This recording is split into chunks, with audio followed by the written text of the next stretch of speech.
na-discuss natin ay 5 chapters.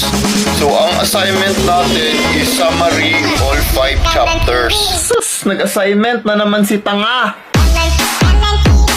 Hoy, sino yun? Ito naman, guys. I will ask again, sino yun?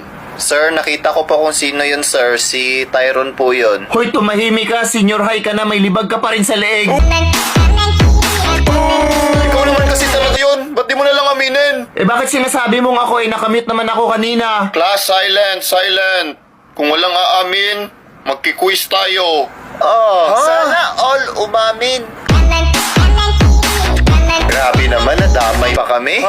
Hoy, Tyron, kitang-kita namin. Ikaw naman talaga yon. Sige, pinagkakaisahan niyo ako. Sige, idadagdag ko si Sir sa GC natin. Hoy, wag! Bahala kayo. Alin na ako, alin ako.